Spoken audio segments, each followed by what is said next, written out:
Bom, gente, vamos falar agora de algo bem comum. Quando você está com alguma dúvida, com dificuldades no relacionamento, você tem um sonho e você vai lá no Google, você vai lá na rede social, enfim, né, na internet, digita lá para ver o que sai. Né? Ah, então tá, é isso. Gente, mas isso, é claro que a gente precisa colocar, né, trazer para a consciência os riscos que tem, e é claro, né, e tirar a confiabilidade dos profissionais. Tem muita gente que recorre à inteligência artificial como apoio emocional, acredita nisso? Mas até que ponto, gente? Olha, isso tem que avaliar a segurança sobre isso, né? Para bater esse papo, para a gente saber mais informações sobre isso, eu recebo aqui com muito carinho a psicóloga Ana Mello. Seja bem-vinda, Ana. Obrigada, Dani. Que bom bater esse papo com você, que está bem comum, né? A gente escuta as pessoas falando sobre isso. Eu queria que você falasse quais são os principais riscos de confiar e usar a inteligência artificial como terapeuta.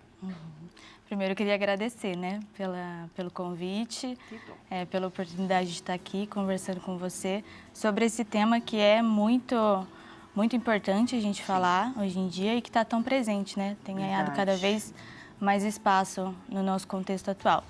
Mas sobre os riscos, que foi o que você me perguntou, a gente pode elencar vários. Acredito que tenha vários riscos, mas acho que um dos principais seria a questão da desumanização mesmo do cuidado. Porque isso acaba reduzindo, né, a complexidade que é, a dificuldade que é esse aspecto da saúde psíquica, da saúde mental, a uma experiência de resposta muito pronta, de resposta muito automática, que não leva o sujeito a pensar, a se indagar, né, a se questionar sobre o próprio sofrimento. Mas, para além disso, tem a questão da confidencialidade, né? A questão do sigilo. Não tem como a gente garantir que a pessoa vai ser resguardada ali, né? Claro. E vamos partir do princípio, né, Ana, que cada um é cada um, né? Existe a sua individualidade, né? Exato. É claro que, briguei com a minha mãe, né? Tô com problema no casamento. Sim. Né? Isso todo mundo tem, né? Problema todo mundo tem, tudo é muito comum. Vamos dar um exemplo para ficar mais claro para as pessoas? Vamos. Que exemplo que você pode dar para a gente? Eu acho que um dos perigos, se a gente está falando do risco, né, é quando a pessoa começa a fornecer muitas informações pessoais, né, dos próprios conflitos. Às vezes está com algum problema, alguma questão dentro de casa com a família e às vezes começa a pensar muitas coisas negativas a respeito disso. A nossa mente é muito labiríntica, né? Nossa! Às vezes a gente não controla os nossos pensamentos. Não. E quando a gente coloca isso na plataforma, no aplicativo, a gente não tem como garantir que essas informações vão estar protegidas, né? Sim, claro, gente. Sim. Nossa, desnuda, né? Exato. Fica aquilo muito exposto. Sim. E a gente precisa saber que isso para algum lugar vai. É mais ou menos isso? Exato. E tem também o risco da possibilidade do aplicativo te dar respostas muito inadequadas, né? Sim. Acho que principalmente quando a gente fala de pacientes graves ali.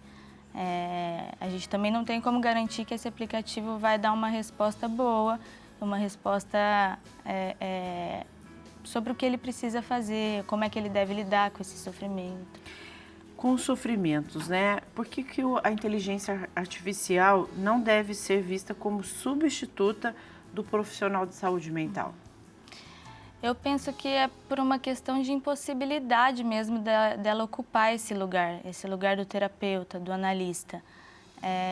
A inteligência artificial, ela vem para muitas coisas boas também. Sim. Eu acho que ela serve como uma ferramenta complementar ao nosso trabalho, ali para apoiar questões mais práticas do dia a dia, sabe? Sim. Questões mais operacionais. Por exemplo, organização de dados, triagem de alguns pacientes. Mas esse contato clínico, esse encontro clínico entre terapeuta e paciente, isso só se dá através do manejo, né? De saber lidar com o que você está escutando, de saber lidar com o sofrimento do outro. E eu só consigo fazer isso porque eu também tenho uma história enquanto terapeuta, né? Eu também sofro, eu também já passei pelo processo analítico. E isso nenhuma ferramenta tecnológica tem, né? Consegue Exatamente. substituir. Exato. E a relação, né? O acompanhamento, o tempo do terapeuta com o seu paciente, vai Exato. fazer toda a diferença numa questão, num caso específico, né? Exato, sim. Que tipo de sofrimento que você considera, né, o sofrimento emocional pode ser banalizado ou mal interpretado por uma inteligência artificial? Eu acho que a má interpretação, ela sempre está presente quando a gente está falando desse aspecto da IA, né, da inteligência artificial. Porque uma boa interpretação, um bom terapeuta, ele faz uma boa interpretação fazendo perguntas e não dando respostas automáticas, prontas. Nesse sentido, a gente ouve e escuta o que o paciente diz, mas a gente não escuta só o que ele diz. A gente escuta a maneira como ele diz, a gente capta até aquilo que ele não está dizendo e devolve isso perguntando para ele, para que ele próprio possa se surpreender, né? A respeito da própria história, a respeito daquilo que levou ele à terapia. E isso nenhuma inteligência artificial consegue fazer, né? Ela consegue te dar muitas respostas automáticas. E isso, de fato, não é um processo analítico. Não é um processo analítico, né? Exato, exato. Verdade. Você estava falando, né, sobre ser inadequado, sobre ser perigoso, né? Os jovens, né, os adolescentes que têm acesso, pessoas que experimentam isso, de repente escutam, recebem algum... O que o IA traz, né? Uma resposta, um resultado, né? Exato, sim. Pode mascarar um sofrimento mais profundo? Pode. Quando a gente fala de pessoas mais jovens, de adolescentes e até de pessoas mais vulneráveis, assim, psiquicamente falando, a gente está falando de pessoas que ainda estão construindo os recursos, né? Esses recursos psíquicos que a gente fala para lidar com a vida, para lidar com as frustrações, para lidar com aquilo que não sai como a gente queria, para lidar com o próprio sofrimento, né? Com os conflitos que eu havia falado anteriormente, aquilo que fica muito ruinzinho. Então, essas pessoas ainda estão construindo isso.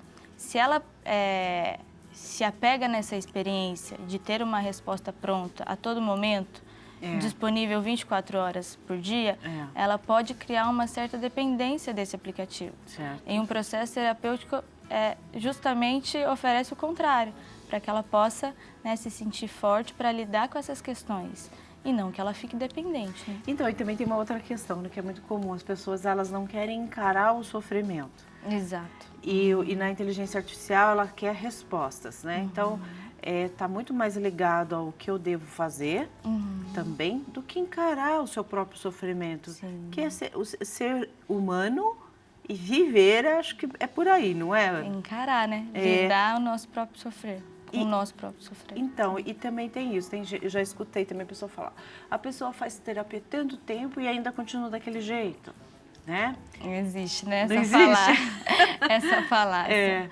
É que quando a gente fala de saúde psíquica, né? Psíquica, saúde mental, a gente está falando de transformações discretas que vão acontecendo ao longo do tempo, ao longo do processo. E essa transformação, ela vai se dando com o tempo, né? Não é uma grande transformação. Não, é claro que não, né? Não é uma cura instantânea, isso eu digo sempre aqui no programa, né? Que graças a Deus, Deus capacita as pessoas, cada um tem os seus dons, justamente para ajudar uns aos outros, mas não para dar uma resposta, faça assim, faça assado, né? Sim. Se fosse assim, né? Isso vai acontecendo muito na relação interpessoal, né? Entre esse laço que vai se criando entre terapeuta e paciente. Exatamente. É a partir desse laço que essa mudança vai acontecendo. Não e é tão uma bonito, coisa... né? É bonito. É lindo, é lindo. Como é bonito a pessoa que se cuida. Não é bonito só esteticamente, que eu vou dizer, não, né? Que a pessoa sabe lidar ali com o seu sofrimento, sabe lidar também com as suas alegrias, com as suas dificuldades e olhar a vida, né? Ter espaço para sofrer, para ser bem real para vocês, né? Ter esse espaço para depois saber o que eu faço com isso. Como é bom, então por isso que é importante. Ana, obrigada de vir trazer conhecimento, eu que agradeço. trazer a luz aqui para nós, viu? Amém, eu agradeço muito a oportunidade. E parabéns pelo trabalho. Obrigada. Obrigada a você.